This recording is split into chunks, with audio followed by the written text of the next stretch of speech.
That's right. We are starting with Barclays because, as we've been hearing, more than a quarter of Barclays shareholders who voted at today's AGM voted against the bank's remuneration report for last year, and 1 in 5 voted against the re-election of the chairman of the pay committee at the bank.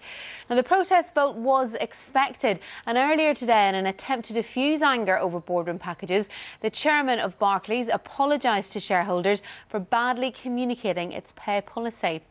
Well, joining me now is Chris Roebuck, visiting professor at Cass Business School. Chris, we were expecting this protest vote, but just how significant is it that this proportion of shareholders would vote against these pay packages? I suppose if you take a footballing analogy, we are effectively on the yellow card from the perspective of a number of shareholders, but we haven't quite moved into red card territory.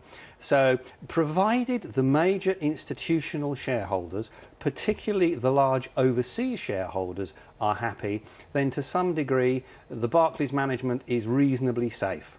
Do you think the Barclays management will be feeling relieved that it was only a quarter of shareholders, or do you think it would have given them reason to sweat? It would have had them worried, and I think the apologies from the chairman, the comments and the discussions that were held with institutional shareholders last week and the week before to put some conditions on Bob Diamond and the finance director's pay shows quite clearly that they were concerned. But I think they're probably quite happy that it didn't get to a tipping point where more institutional shareholders joined those against. Do you think this will have any impact on how Barclays runs their remuneration packages in future, or indeed how any other banks decide their pay packages, and whether they will do more consultation with shareholders or be more open about it? Well, it has to, because if we look at what's happened with Barclays, that is a reflection of what happened last week with Citigroup in America. And certainly there appears to be a group of shareholders, albeit majority small shareholders, that are not happy.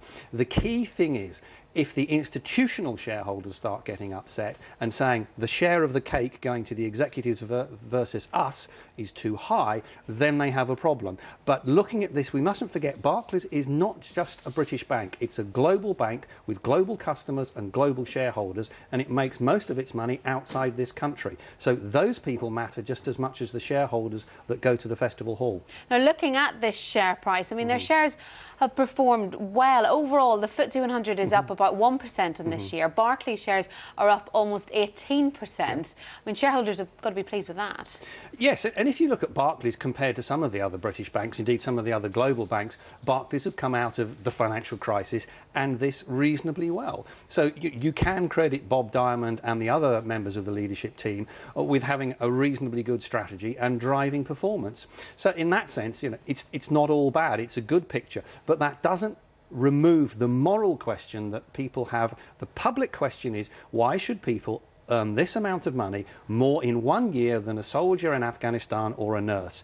And that's where the commercial world, the public world and the political world clash, and somehow we need to work out an answer. OK, Chris Roebuck from the Cass Business School, thank you very much for your time this afternoon.